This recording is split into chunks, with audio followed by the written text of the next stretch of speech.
Yesterday morning, my son Kevin called me, his voice cracking with panic. "Mom, why are all the cards being declined? Jessica's mother and I couldn't pay for lunch at the restaurant. People are laughing at us." His desperation filled me with a satisfaction I never thought I could feel towards my own son. But to understand why I reached this point, I have to tell you what happened the afternoon before, when my daughter-in-law Jessica decided to humiliate me in front of the entire family. I am 68 years old, and for the last 10 years, ever since I was widowed, I have become the personal ATM for my son and his wife. Every whim, every craving, every unnecessary expense came out of my savings. But yesterday, while I was brewing coffee in my own house, Jessica turned to her friends who had come to visit and uttered the words that would change everything forever. "That old woman is only good for paying our bills." My son Kevin, instead of defending me, started laughing as if he had just heard the funniest joke in the world. I just stood there, coffee pot in hand, watching them make fun of me in my own living room. My hands trembled, but not from sadness. They trembled with a cold rage I had never felt before, because in that moment, I understood something I had been denying for years. To them, I wasn't a mother. I wasn't a mother-in-law. I wasn't even a person. I was just a bank account with legs. For 10 years, I was their financial salvation. When Kevin lost his job, I paid his rent for 8 months. $800 a month that came out of my retirement fund without him lifting a finger to look for a real job. When Jessica wanted to replace her entire wardrobe because she needed to look professional, it was $3,000 on my credit card. When they wanted to go on vacation to Cancun because they deserved it after so much stress, another $5,000 disappeared from my savings. I was never invited on those vacations, of course. I was good for paying, not for accompanying them. "It's a romantic trip, Mom," Kevin would tell me whenever I hinted that I'd like to see the beach. "You understand, right?" And I, like the idiot I was for years, always understood. I always paid. I always stayed quiet while they lived the life that I financed. The final straw came 3 months ago, when Jessica decided she needed a new car. "The one we have is getting so old, Eleanor," she told me in that syrupy voice she used when she wanted something expensive. "Besides, if we're going to have children soon, we need something safer. $15,000 for the down payment. $15,000 that represented 2 years of my savings. But I paid it, as always, because it was for the good of the family." But yesterday, after hearing those poisoned words, after watching my own son laugh at me, something changed in my heart forever. I couldn't sleep that night. Not because of sadness, but because of a clarity that burned inside me. I got up at 3 o'clock in the morning, turned on my computer, and began to make the decisions I should have made years ago. First, I canceled all the authorized user cards they had in my name, every one of the 5 cards they used, as if they were their own. Then, I closed the joint savings account where I deposited money every month for emergencies that were never real emergencies, but rather expensive restaurant bills and designer clothes. I also changed all the passwords to my bank accounts and removed their names from my automatic transfers. At 6 o'clock in the morning, when I was finished, I poured myself a cup of coffee and sat in my favorite armchair. For the first time in years, I felt at peace. I knew that soon my phone would ring, and on the other end would be my son, desperate, humiliated, demanding an explanation, and I would be ready to give him one. The phone rang at exactly 9:15 in the morning. I was sitting in my kitchen, enjoying my second coffee of the day, when I saw Kevin's name on the screen. I didn't answer immediately. I let it ring 3 more times while I savored this moment of power I hadn't felt in decades. When I finally answered, his voice was desperate, almost hysterical. "Mom, why are all the cards being declined? I'm here at the Hawthorne Grill with Jessica's mother. We wanted to have lunch and celebrate her birthday, but none of the cards work. It's humiliating. People are staring at us. The waiter is getting impatient, and I don't have enough cash to cover a $200 check. What is going on?" The irony was delicious. They had chosen the Hawthorne Grill, the most expensive restaurant in town, to impress Jessica's mother. The same place I was never invited to, despite having paid for their family dinners there for years when they went without me. Now they were there, surrounded by the high society they so desperately wanted to impress, and they couldn't even pay for a single plate. "Good morning, Kevin?" I replied with a calm that surprised even me. The cards are canceled because I've decided I'm no longer going to finance your lifestyle. What? Are you crazy? We're in public. Jessica's mother is here. How am I supposed to explain that my own mother left me high and dry? This is ridiculous. What's ridiculous, son, was hearing you laugh yesterday when your wife said I was only good for paying her bills. What's ridiculous was realizing that for 10 years I've been treated like an ATM instead of your mother. There was a long silence on the other end. I could hear voices in the background, probably Jessica and her mother wondering what was happening. The waiter must have been waiting for the payment, and other diners were starting to notice the uncomfortable situation. Mom, please don't do this now. We can talk later, but I need you to reactivate the cards. Just for today. I promise that. No, I interrupted him. There are no more promises, Kevin. No more just for today. For 10 years I've heard the same promises. For 10 years I've been your easy solution for everything. But yesterday I learned something important. You don't respect me, you don't value me, and you definitely don't love me the way I loved you. That's not true. Of course we love you. Jessica was just joking.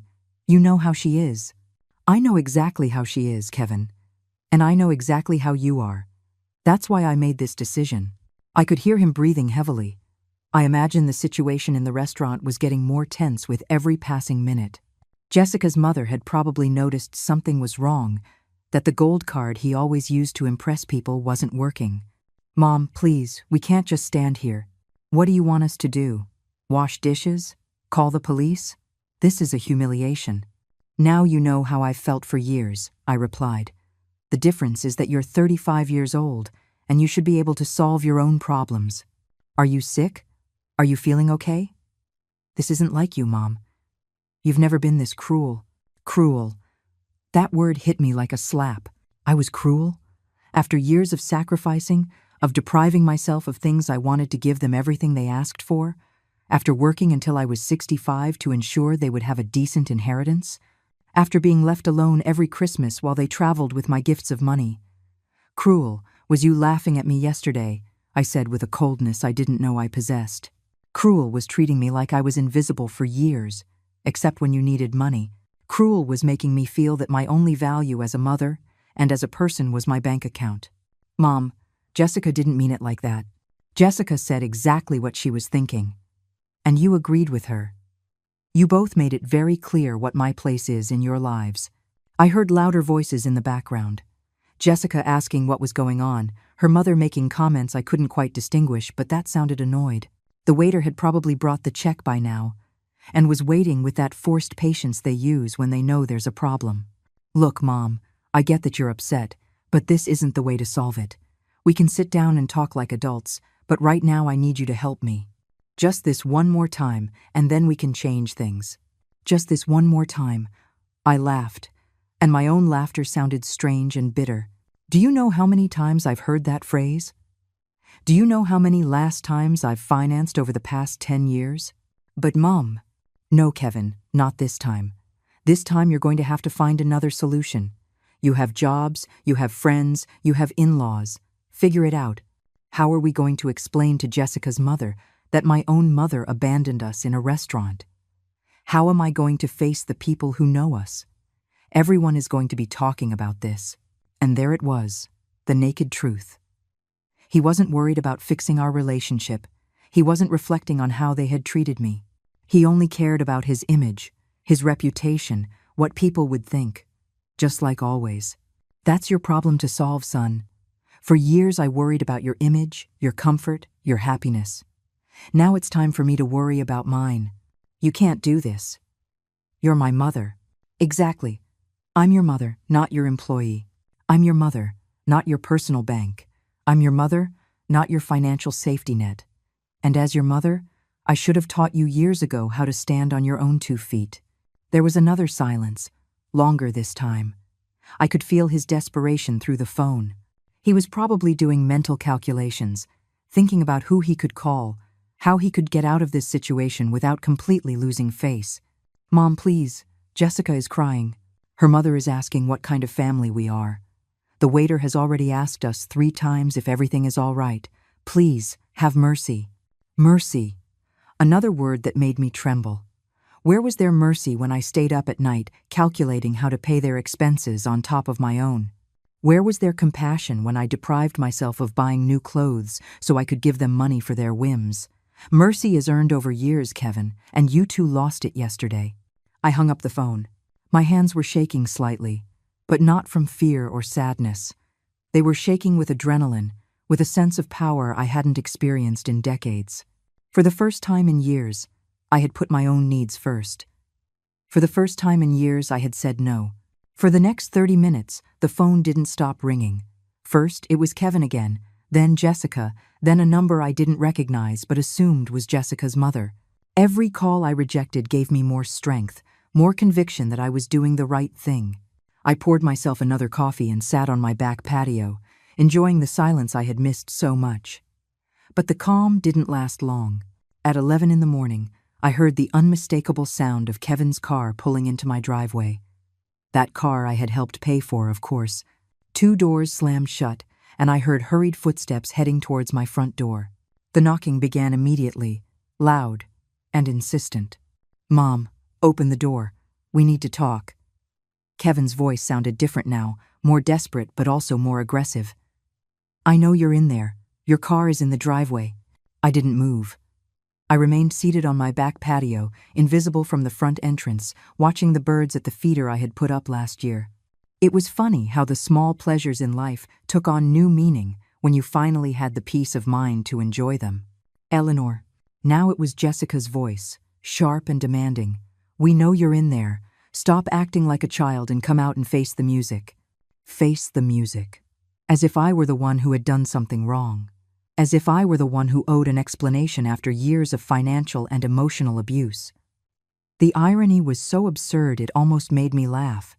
The knocking intensified. I could hear they were using their feet now, not just their fists. My oak front door, the door my late husband had installed with so much love, was being pounded on as if it were the entrance to a seedy bar. "This is ridiculous," Jessica shouted. "You made us look like beggars in front of everyone.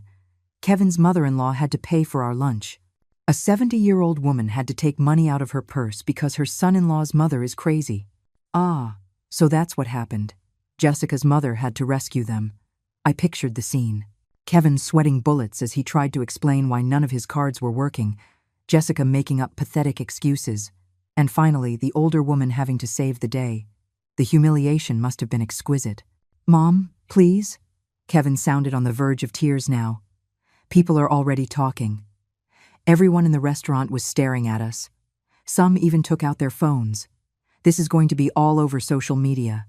Social media. Of course, that was their biggest concern. Not the fact that they had hurt their mother.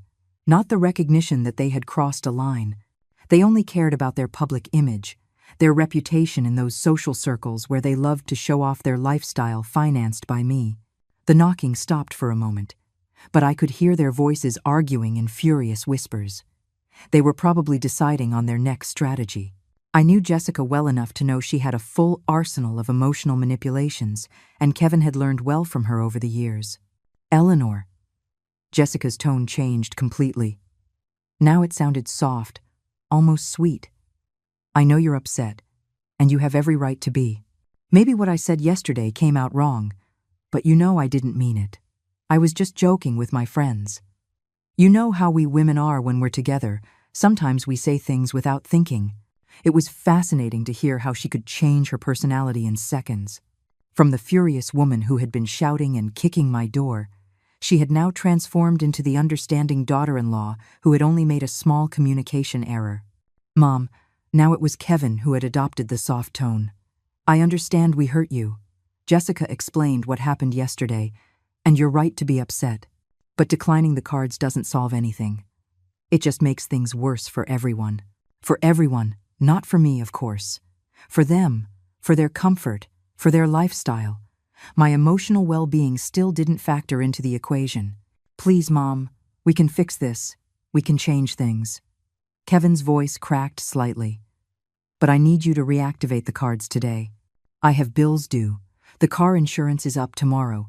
And Jessica has doctor's appointments this week. We can't be left without money all of a sudden. Without money, as if it were their money, as if I were responsible for their insurance, their medical appointments, their expenses as independent adults. In that moment, I understood with crystal clarity that they truly saw no difference between my money and their own. In their minds, my savings were a family resource, not the result of decades of work and sacrifice by a woman who had already paid her dues in life. Eleanor, please, think about what you're doing. Jessica had switched strategies again. Now her voice sounded concerned, almost motherly. What will people think if they find out you cut off your own son? What will they say at church? What will the family think? The church? The family? It was always the same with her. Using my reputation, my relationships, my image as an emotional lever, as if my worth as a person depended on what others thought. As if my dignity was less important than the opinion of people who probably didn't even know how they treated me in the privacy of our homes. Look, Mom, Kevin had adopted a more serious, more adult tone now. I understand you want us to change some things. We can talk about boundaries, about how to better manage the family finances. But this isn't the way. This is emotional manipulation. Emotional manipulation. The words echoed in my head like a slap. I was being emotionally manipulative? After years of their subtle blackmail, of being made to feel guilty every time I hesitated to give them money, of them using my motherly love to empty my bank account. The projection was so obvious it was almost laughable. The knocking started again, but more spaced out now, less aggressive. They were realizing the brute force strategy wasn't working. I could hear them move away from the door, probably walking around the house to see if they could spot me through a window. "Eleanor!" Jessica shouted from what sounded like my side window. "We saw your shadow. We know you're in there. Stop hiding like a coward." Coward. There was the real Jessica again, the one who peeked out when the sweet manipulations failed. The woman who had called me that old woman the day before, who had turned my generosity into a punchline, who had trained my son to see me as a resource instead of a person. I got up from my chair and walked slowly towards the window where she had shouted. I pulled back the curtain just enough for her to see me, and our eyes met through the glass. Her expression immediately changed from fury to relief, and then to that fake smile I knew so well. "There you are," she exclaimed, as if she had just found a lost child. "Come on, open the door, and let's talk like a family." I looked her directly in the eye for a long moment, feeling a strange calm. Then, very slowly, I closed the curtain again. I heard her shriek of frustration, followed by more pounding on the window, but this time I didn't flinch. I went back to my patio and sat down again. The phone immediately started ringing, but I silenced it. For the first time in years, my house was truly my own. The shouting and banging continued for another hour, but they gradually lost intensity. From my back patio, I could hear fragments of their frustrated conversations, their desperate plans to make me change my mind. Jessica suggested calling a locksmith to force the door open, but Kevin reminded her that would be breaking and entering. Even in their desperation, they didn't want to risk real legal trouble. Finally, I heard the car doors slam shut and the engine driving away. But I knew this was far from over. I knew Jessica well enough to know she was already planning her next move, probably something more elaborate and emotional. I wasn't wrong. At 3 o'clock in the afternoon, my phone started ringing with unknown numbers. First, it was Jessica's mother, her voice polite but firm. "Eleanor, dear, I think there's been a misunderstanding. Jessica told me what happened, and I'm sure we can resolve this like civilized adults." I hung up without responding.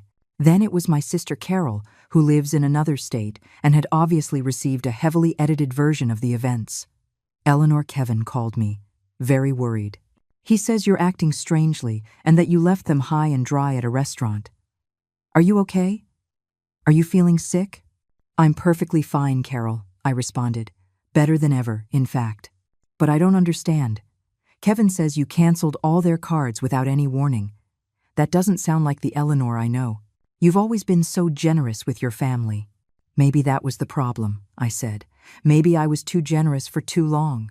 But, Eleanor, they're your family. Jessica says you're punishing them for an innocent joke. Surely you can sit down and talk this out." An innocent joke. It was impressive how Jessica had managed to rewrite history in just a few hours. From a cruel humiliation in front of guests, It had now become an innocent joke that I had misinterpreted because I was too sensitive. "Carol, have you ever felt like an ATM for your children?" I asked directly. "What?" "No, why do you ask?" "Because that's exactly what I am to Kevin and Jessica. And yesterday, I finally realized it." "Eleanor, you're exaggerating. Parents always help their children. It's normal. Is it normal to pay your adult son's rent for years? Is it normal to finance their vacations while you stay home alone? Is it normal for them to make fun of you for being generous?" Carol was quiet for a moment. "Well, maybe they've taken advantage of your generosity a little, but cutting everything off at once seems very drastic." "You know what's drastic, Carol? Working until you're 65 to ensure a decent inheritance for your son, only to find out he's already spending it while you're still alive." After that conversation, I decided to unplug the landline. I put my cell phone on airplane mode. I needed silence to process everything I was feeling, to plan my next steps. That night, as I prepared my dinner alone for the first time in months without the anxiety of waiting for calls, asking for money, I realized something important. I didn't feel guilty. My whole life, I had been trained to feel guilty when I didn't meet the needs of others, especially my family. But this time, that familiar guilt wasn't there. In its place, I felt something I hadn't experienced in years. Mental clarity, as if I had been living in an emotional fog and could finally see clearly. Every decision I had made in the last 10 years played out in my mind like a movie, and I could see patterns I hadn't wanted to acknowledge before. The cycle was always the same. Kevin or Jessica would approach me with a temporary financial problem. I would initially resist. They would apply emotional pressure. "It's just this one time. We're desperate. What will people think?" I would give in.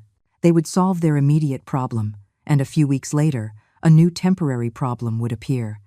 There was never a real repayment plan. There was never a genuine acknowledgement of my sacrifice. And there was definitely never an invitation to participate in the benefits of my own generosity. I paid for their vacations, but I wasn't invited. I financed their dinners at fancy restaurants, but I ate alone at home. I covered their medical expenses, but no one asked about my health. I got up and walked to my study, where I kept all my financial documents. It was time to run the actual numbers, to understand exactly how much I had spent on them over the years. I pulled out my bank statements from the last 5 years and started calculating. The figure was devastating. $86,000. $86,000 in 5 years. And that didn't even count the years before, when I wasn't keeping such detailed records. It was more than half of my entire retirement savings, more than what many people earn in 2 years of work. But the most painful part wasn't the amount of money. It was realizing that in exchange for those $86,000, I had received mockery, indifference, and the treatment of being seen as an obligation rather than a blessing. As I went through the numbers, I found something that made me tremble with rage. They had been using one of my cards for premium streaming services, expensive gym memberships, and subscriptions to magazines I didn't even know existed. Small monthly charges that added up to hundreds of dollars a year, money automatically coming out of my account to pay for luxuries I never enjoyed. That night, I made another important decision. I took my will out of the file cabinet and read it carefully. I had drafted that document 5 years ago, when I still believed I was securing the future for a loving and grateful family. Kevin was the sole beneficiary of the house, the savings accounts, the investments, everything, but now I saw that will with different eyes. Why should I leave my entire estate to someone who had already spent more than half of it while I was still alive? Why reward with an inheritance the person who had treated me like a resource instead of a mother? I decided that the next day I would call my lawyer to schedule an appointment. It was time to make some major changes to my estate plans. If Kevin wanted to treat me like a bank, then he would have to settle for the interest, not the principal. I went to bed that night with a strange but liberating feeling. For the first time in years, I had made decisions thinking solely of my own well-being. For the first time in years, I hadn't stayed awake worrying about the financial problems of other adults. I slept better than I had in months. The next day, I woke up with an energy I hadn't felt in years. It was Friday, and for the first time in a long time, I had plans that didn't involve solving anyone else's problems. First, I would call my lawyer. Then I would go to the bank to make some additional changes. And maybe, just maybe, I would buy something nice for myself with the money I normally would have spent on someone else's whims. I plugged the landline back in while I made breakfast. As expected, I had 14 messages on the answering machine. I listened to them while I drank my coffee, and each one confirmed that I had made the right decision. Message 1.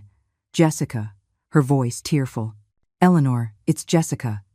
I know you're upset, but please, think about what you're doing. Kevin didn't sleep at all last night. He's so worried about you.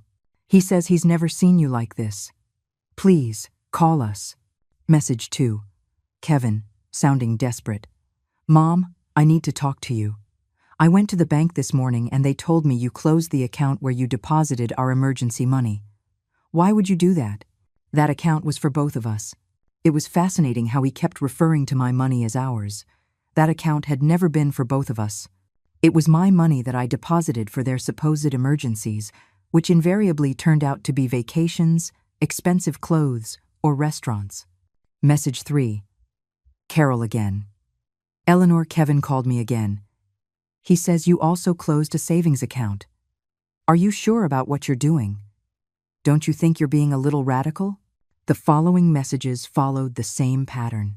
Feigned concern, questioning my mental state, and pleas disguised as sisterly advice. But message number 11 caught my attention. It was from a number I didn't recognize, but the voice was familiar. Mrs. Eleanor, this is Mark, my cousin Jessica's husband. Look, I know we don't know each other well, but Jessica asked me to call you. She's very worried, because she says you're acting very strangely. As a man, I think sometimes women complicate things more than necessary. Why don't you just forgive and forget? Family is the most important thing. Family is the most important thing. What a convenient philosophy when it comes to maintaining a status quo that benefits them. I wondered if Mark would be so willing to forgive and forget if someone made fun of him in front of his family while emptying his bank account. At 9 o'clock sharp, I called the law firm where I had my will prepared. The secretary told me that Mr. Wallace had a cancellation and could see me that afternoon at 2. Perfect. Then I called the bank and requested an appointment with the manager to review all my accounts and make some additional security changes. I also wanted to make sure that Kevin had no access to any information about my finances. As I was getting ready to leave, the doorbell rang. For a moment, I thought it was Kevin and Jessica again, but when I looked out the window, I saw my neighbor Sharon standing on the porch. Sharon was a 62-year-old woman who had been widowed 2 years ago, and we occasionally chatted over the garden fence. I opened the door with some curiosity. Sharon had never come to visit me formally before. "Good morning, Eleanor," she said with a warm smile. "I hope I'm not bothering you, but I heard a lot of noise and shouting yesterday, and I wanted to make sure you were okay." I invited her in and served her coffee. It was refreshing to have someone in my house who wasn't there to ask for money or to manipulate me emotionally. "Is everything all right?" she asked with genuine concern. "Yesterday I saw your son and his wife were here for hours, shouting and banging on the door. I was about to call the police." I told her the whole story. Not the intimate details, but enough for her to understand the situation. Sharon listened without interrupting, occasionally nodding with expressions of understanding. "Eleanor," she said when I finished, "I have to confess something. For years I've watched how they treat you when they come to visit. I've seen them arrive in new cars, dressed in expensive clothes, talking on the latest smartphones. Meanwhile, you're still driving the same 10-year-old car and shopping at discount stores." Her words hit me because they were the external confirmation of something I had been denying internally. Others could see the obvious that I had refused to acknowledge. "But what has struck me the most," Sharon continued, "is that I've never seen them do anything for you. I've never seen them help you with groceries, fix something in your house, or just visit you unless it was to ask for something." "Is it that obvious?" I asked, feeling a mixture of shame and relief. "To someone looking from the outside, yes, but I understand why you couldn't see it. When you're a mother, you always want to believe the best of your children." Sharon stayed for another hour, and our conversation was the most honest and liberating one I had had in months. She told me about her own experiences with adult children who expected her to solve all their problems, and how she had learned to set boundaries after being widowed. "You know what helped me the most?" she said before she left. "Realizing that being a good mother doesn't mean being a martyr. You can love your children without sacrificing your dignity for them." Her words resonated in my mind all the way to the bank. At the manager's office, we reviewed all my accounts and implemented new security measures. I changed all the passwords. I added two-step verification, and I made sure that only I had access to any financial information.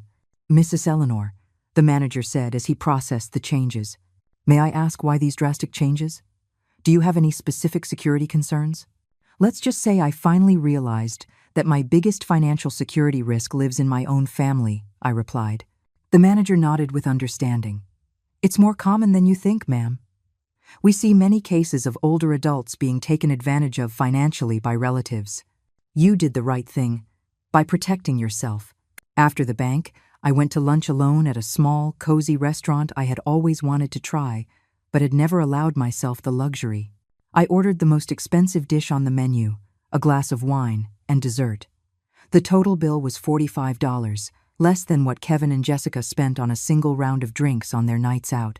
As I savored my lunch, I realized something important. It had been years since I had enjoyed a meal without the constant anxiety of calculating how much it was costing me, how much I might need to set aside for Kevin's next emergency, or whether I could afford this small personal pleasure. For the first time in years, I was eating with genuine appetite and pleasure. The appointment with Mr. Wallace, the lawyer, was revealing in ways I hadn't anticipated. When I explained the situation and my desire to change my will, he showed no surprise. In fact, he told me that cases like mine were more frequent than I imagined. "Mrs. Eleanor," he said as he reviewed my current will, "I see we drafted this document 5 years ago.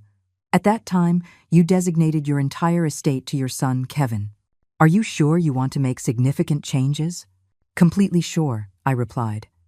"Over these 5 years, I've seen my son's true character. He has shown that he doesn't value my generosity, and frankly, he has already spent more than half of his inheritance while I'm still alive." The lawyer took notes as I detailed the $86,000 I had documented, not counting the previous years. His eyebrows rose slightly when I mentioned the figure. "I understand your position," he said. "What kind of changes are you considering?" "I want to divide my estate. One part to charitable organizations that actually help people in need, not whimsical adults. Another part for my sister Carol, who has always been independent and has never asked me for anything. And for Kevin." I paused. "For Kevin, just enough to show that I haven't disinherited him out of malice, but not enough for him to continue living without working." "Are you thinking of a specific percentage?" 50% to charity, 30% to my sister, and 20% to Kevin, on the condition that he can only receive his share if he demonstrates a full year of total financial independence. The lawyer smiled slightly. "That last condition is interesting and completely legal. You're essentially incentivizing personal responsibility." I left the law firm feeling a deep satisfaction. For the first time in years, I had made decisions about my future that reflected my real values, not my fears or my maternal guilt. When I got home, there was an unfamiliar car in my driveway. An older, elegantly dressed woman was standing on my porch. It was Jessica's mother, Brenda. "Eleanor," she said with a forced smile when she saw me arrive, "I'm glad you're here. We need to have a woman-to-woman talk." I invited her in, more out of curiosity than politeness. I wanted to hear what version of the events this woman had received. "Look, dear," Brenda began once we were seated, "I know there was a misunderstanding yesterday between you and the kids. Jessica told me everything, and honestly, I think you're blowing the situation out of proportion." "Blowing it out of proportion?" I asked. "Well, yes. Jessica says she made a comment that you misinterpreted, and now you've taken very drastic measures. Canceling your own son's credit cards? That seems like a very extreme reaction for a simple joke between women." A simple joke between women. It was impressive how the narrative had evolved. Now, not only had it been an innocent joke, but it was also my fault for not having a sense of humor. "Brenda," I said calmly, "do you give your daughter unlimited credit cards?" "Well, no, but..." "Do you pay your adult daughter's rent?" "No, but that's different." "Do you finance your daughter's vacations while you stay home alone?" Brenda shifted uncomfortably in her chair. Eleanor, every family manages their finances differently. Exactly. And I've decided to manage mine differently from now on. But think about Jessica and Kevin. They're young, they're building their future. They need support. They are 35 and 32, respectively. At that age, I had already raised a child, worked for years, and saved for my old age. Without any help from my parents. Times were different then. Times are different. That's true. Now there are more opportunities, better education, more access to bank loans. There's no reason why two educated adults can't support themselves. Brenda changed her strategy. Eleanor, Jessica is very upset. She cried all night yesterday. She says she has always seen you as a second mother and doesn't understand why you're suddenly rejecting her. A second mother who is only good for paying bills, according to her own words. That was a joke. Women always complain about their mothers-in-law. It's normal. Complaining in private is one thing, Brenda. Humiliating someone in front of guests is something else entirely. The conversation continued for another half hour, with Brenda using every manipulation tactic in the book. Guilt. Think about how your son feels. Fear. You're going to end up alone. Shame. What will people think? And even veiled threats. Jessica has contacts at Adult Protective Services. Finally, when she realized that none of her tactics were working, she switched to a more direct approach. Eleanor, I'm going to be frank with you. Jessica and Kevin are considering seeking legal help. There are ways to have a person declared mentally incompetent if they show erratic behavior with their finances. There it was, the real threat behind all the emotional manipulation. If I didn't give in voluntarily, they would try to take away my control over my own finances by force. Brenda, I said, standing up, I suggest you consult with a good lawyer before you try that. I just came from an appointment with mine, and he assured me that a person protecting their finances from family abuse is demonstrating mental competence, not the opposite. Her expression changed immediately.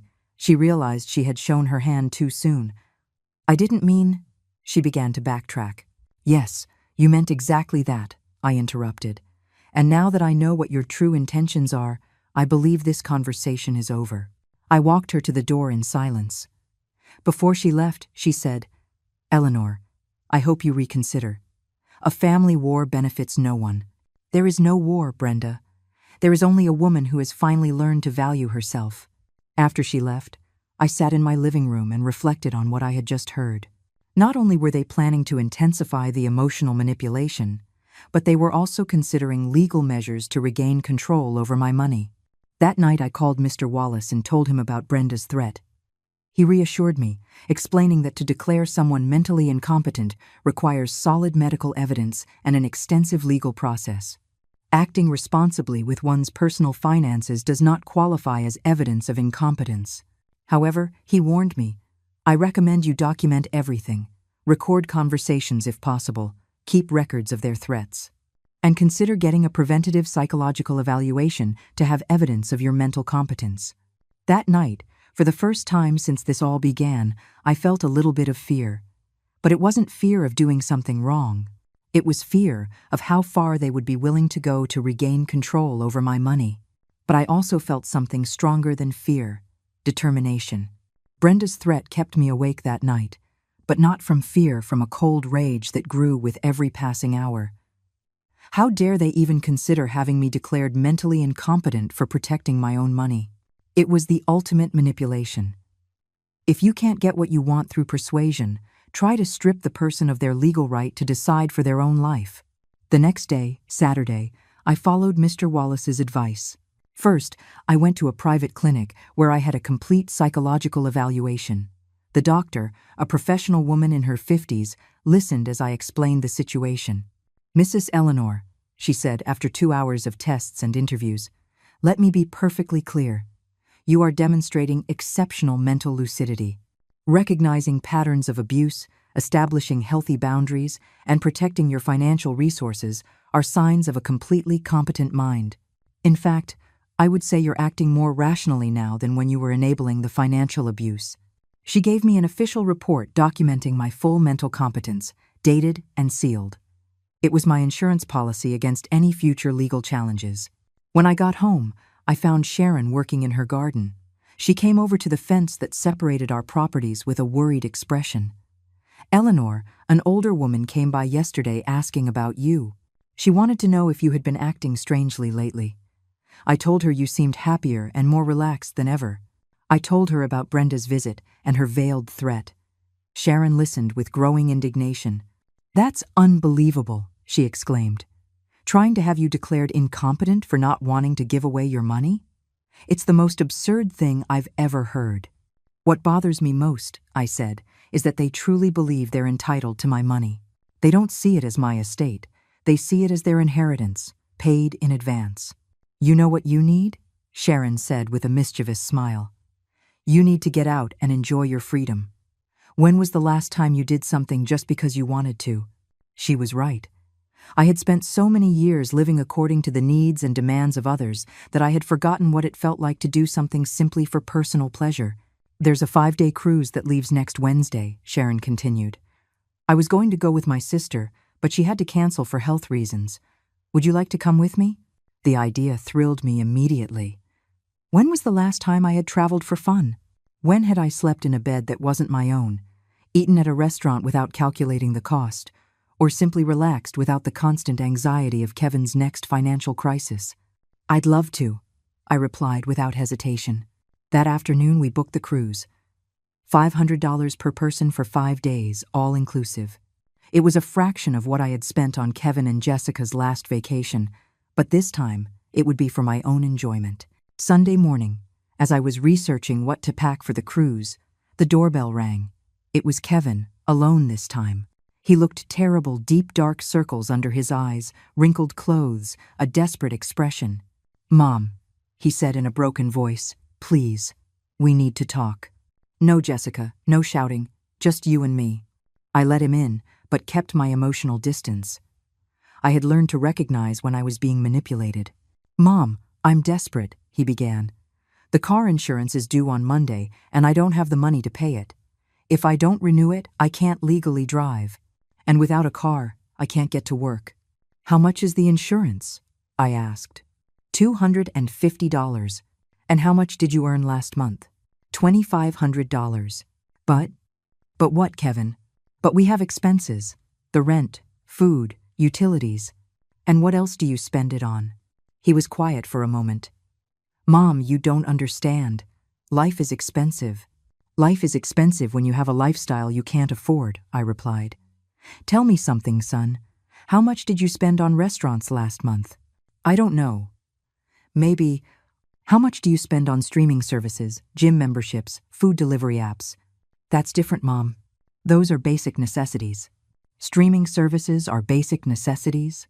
"In the modern world, yes. You can't live like a hermit." There it was, the fundamental problem. Kevin genuinely believed that luxuries were necessities, and that real necessities were someone else's responsibility. "Kevin," I said calmly, "you're 35 years old. You have a college education. You have a job. Why can't you pay a $250 car insurance bill? Because there's no money left over after everything else. Then cut back on everything else. Period. It's not that easy. You can't just cut expenses like that." "Why not?" he asked, visibly frustrated. "Because we have a life to maintain. A life you can't afford. But you've always been there to help us." And there was the naked truth. He wasn't asking for temporary help. He was claiming what he considered his right. In his mind, I was a permanent part of his financial structure, not a mother who occasionally provided support. "Kevin, I'm going to ask you something, and I want an honest answer. In these 10 years, have you ever made a real budget and tried to live on your salary alone?" He fell silent. "Have you ever considered moving to a cheaper apartment?" Silence. "Have you ever voluntarily cut back on expenses so you wouldn't have to ask me for money?" "Mom, those are unfair questions." "Unfair? It's unfair to ask a 35-year-old man if he's tried to live within his means? You don't understand the pressure we're under. Jessica has expectations. Her friends live a certain way. We can't look poor. And when did you ever consider that my expectations and my financial pressure mattered?" For the first time in the conversation, Kevin was completely silent. I could see in his eyes that he was processing something he had never considered before. "Mom," he said finally, his voice softer. "I never thought. I didn't know you felt pressured." "Really? You never noticed that I was eating beans and rice while you went to expensive restaurants? You never wondered why I never bought new clothes for myself, but always had money for your emergencies?" Tears began to roll down his cheeks. I thought you liked helping us. I thought it was your way of showing love." "And it was, Kevin. But you turned my love into an obligation. You turned my generosity into an expectation. And finally, you turned my sacrifice into a punchline." "Mom, what Jessica said was the straw that broke the camel's back, but the glass had been filling up for years." Kevin cried silently for several minutes. When he finally spoke, his voice sounded different, more mature. "What can I do to fix this?" "You can start by paying for your own car insurance." Kevin sat in my living room for almost an hour after our conversation. We didn't talk much more, but I could see that something had changed in his expression. For the first time in years, he seemed to be genuinely reflecting on his behavior instead of just looking for ways to get what he wanted. When he finally left, he said, "Mom, I'm going to find a way to pay for the insurance, and we're going to have a serious talk about our spending." I didn't completely believe him, but at least it sounded like a first step toward maturity. On Monday morning, while I was packing for my cruise on Wednesday, I received an unexpected call. It was Jessica, but her tone was completely different from the one she had used in the preceding days. "Eleanor," she said in a calm voice, "I know things have been tense between us. Could we meet for a coffee? Without Kevin, without drama, just the two of us." I agreed, more out of curiosity than any hope of reconciliation. We met at a small coffee shop near the mall. Jessica arrived dressed more simply than usual, without the expensive jewelry and designer clothes she normally wore. She looked tired, but also more humble. "Eleanor," she began after we ordered our coffees, "I want to sincerely apologize for what I said last week. It was cruel, disrespectful, and completely inappropriate." "What made you change your mind?" I asked directly. "Honestly, the humiliation at the restaurant. But not just that. These past few days, I've had to face the reality of our finances without your support, and I realized something terrifying." "What was that?" "That we have no idea how to live within our means. We've been living like we were rich for years, because you were financing the difference between our income and our expenses." It was the first time I had ever heard Jessica offer an honest reflection on her financial situation. "Yesterday," she continued, "Kevin and I sat down and made a real budget, just with our salaries, without outside help. Do you know what we discovered? Tell me, that we spend almost double what we earn." "Double, Eleanor. Not just a little more, but double. And you were always covering the difference. And what are you going to do now?" "We're going to have to make drastic changes. The apartment where we live costs $1,200 a month. With our combined salaries, we should be paying $800 at most. We're going to have to move." "And Kevin is okay with that?" "He resisted at first, but when he saw the numbers on paper, he had no choice. We're also going to have to cancel memberships, services, and completely change how we socialize." Jessica paused to take a sip of her coffee. "Eleanor, I want to ask you something, and please be honest with me. When did you start to resent our financial dependence?" The question surprised me with its directness. I think the resentment grew gradually, but it crystallized when I realized that you didn't just expect my help. You took it for granted. "When was that?" "When you stopped asking for money and just started using it. When the authorized user cards became normal. When my savings became your automatic emergency fund." Jessica nodded with an ashamed expression. "You're right. At some point, we stopped seeing you as a person who was helping us and started seeing you as a resource." "Exactly. Is there any way we can rebuild our relationship?" she asked. "Jessica, I'm going to be completely honest with you. The relationship we had before no longer exists. That relationship was based on an unsustainable dynamic where I gave and you took. If we want to build something new, it has to be on completely different foundations." "What kind of foundations?" "Mutual respect, financial independence on your part, and a relationship where my value isn't determined by my economic utility." Jessica was silent for a long moment. Does that mean you'll never help us again? It means that if you ever need real help, in a genuine emergency, after you've proven you can live responsibly on your own, we could consider it. But it would be help, not a permanent subsidy. How long would we have to prove our independence? It's not a test with a deadline, Jessica. It's a life change. If you can maintain a balanced budget, live within your means, and build your own emergency savings, then you will have demonstrated real financial maturity. And our vacations? Our dinners at expensive restaurants? Those are things you'll have to earn with your own work, like most people do. Jessica looked genuinely overwhelmed. Eleanor, I'm not sure we even know how to live like that. Then it's time you learn. You have educations, jobs, and abilities. The only thing you've been missing is the motivation to be independent. And if we fail, then you'll fail as responsible adults, learning from your mistakes. But at least you'll fail as masters of your own decisions, not depending on someone else to solve your problems. We finished our coffees in a thoughtful silence. As we got up to leave, Jessica said to me, Eleanor, I know this doesn't fix everything, but I want you to know that I've learned something important this week. What's that? That being an adult isn't just about being a certain age. It's about taking on adult responsibility. And we've been playing house while you carried the real responsibilities. It was the most mature reflection I had ever heard her make. That evening, as I finished packing for my cruise, I felt strangely at peace. I hadn't lost a family. I had left behind a toxic dynamic that was hurting all of us. If Kevin and Jessica truly wanted to change, they would have to prove it with actions, not just words. On Tuesday, I received a text message from Kevin. Mom, I got a personal loan to pay for the car insurance. I also found a cheaper apartment. We're moving next month. Just wanted you to know. It wasn't much, but it was something. A small step toward the independence they so desperately needed. That night I slept soundly, knowing that the next day I would begin my first truly personal adventure in decades. The cruise was a revelation. 5 days of waking up when I wanted, eating whatever I craved, and doing activities just because they gave me pleasure. Sharon turned out to be a perfect travel companion, independent, funny, and completely free of family drama.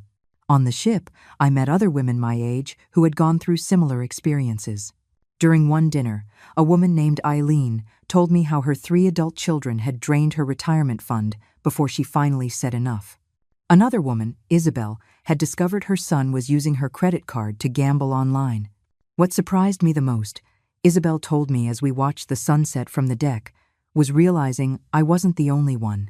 I thought it was a problem unique to my family, but it turns out there's a whole generation of parents who don't know how to say no to our adult children. When I returned home on Sunday, I felt renewed. 5 days without a single call asking for money, without financial anxiety, without the constant burden of solving other people's problems. It was like remembering who I was before I became the family bank. There were several messages on my answering machine, but to my surprise, none was a desperate demand for money. Kevin had called twice just to see if I had gotten home safely from the trip. Jessica had left a short message. Hope you enjoyed your cruise. We'd love to hear about your experience when you have time. On Monday morning, Sharon came over with coffee and pastries to hear all the details of the trip. As we were chatting on my patio, I saw Kevin's car park in my driveway. But this time, instead of getting out immediately and heading for my door, he sat in the car for several minutes. When he finally rang the doorbell, his expression was different. He seemed nervous, but also more mature somehow. Mom, he said when I opened the door, I know you just got back from your trip, but could we talk for a moment? I invited him in. Sharon excused herself discreetly and went back to her house. Mom, I wanted to tell you what we've been doing this week, Kevin began. Jessica and I moved into a smaller apartment. We're paying $600 less in rent a month. How do you feel about the change? Honestly, it was hard at first. The apartment is smaller, it's in a less fancy neighborhood. But after a few days, I realized something important. What's that? That I can sleep soundly knowing we're paying for everything with our own money. I don't have that constant anxiety of not knowing how we're going to cover next month's bills. It was the first time I had heard Kevin talk about financial anxiety from his perspective. It had never occurred to me that he might have also been stressed by the unsustainability of his lifestyle. We also canceled the expensive gym memberships and joined a basic one that costs a fifth of the price, he continued. And Jessica found a part-time job on weekends to bring in extra income. Jessica is working more? Yes, and it was her idea. She says she wants to contribute more actively to our finances instead of just managing money that comes from other places. I was surprised to hear that Jessica had taken that initiative. Mom, I also wanted to formally apologize. Not just for what happened 2 weeks ago, but for all these years. I never realized I was treating you like an ATM instead of my mother. What made you realize it? When we had to make our first real budget, I realized I had no idea how much it actually cost to live. My entire adult life, I had been living above my means because you were covering the difference. Kevin paused and looked me directly in the eyes. Mom, I want you to know that these past few days have been the first in years where I feel like a real adult making my own decisions, solving my own problems, being responsible for my own consequences. And how does that feel? Terrifying, but also liberating. I didn't know how much weight I was carrying until I got rid of it. Weight. The weight of knowing, deep down, that he wasn't truly independent. The weight of knowing he was living a financial lie. The weight of knowing his lifestyle depended on exploiting his mother's generosity. Those words hit me deeply. For years I had thought I was the only one suffering in that dynamic. But it turned out that Kevin had been carrying guilt and anxiety as well. Mom, I know I have no right to ask you for anything after everything that's happened, but there's something I'd like to ask you. Tell me, do you think one day we could have a normal relationship? A relationship where I'm your son who visits because he loves you, not because he needs something. The question moved me because it implied that he understood the difference. Kevin, that relationship can start today if you want it to. I've always wanted a son who visits because he cares about me, not because I'm useful. Then, would you like it if Jessica and I came for lunch on Sunday? We'll bring the food, we'll cook, and we'll just spend time together. I would love that. After Kevin left, I sat in my living room reflecting on everything that had changed in 2 weeks. I had lost my role as my family's financial rescuer, but I had gained something more valuable: my self-respect and the possibility of a genuine relationship with my son. That evening, I called Mr. Wallace to ask about modifying my will again. After the conversation with Kevin, I wanted to consider a different approach.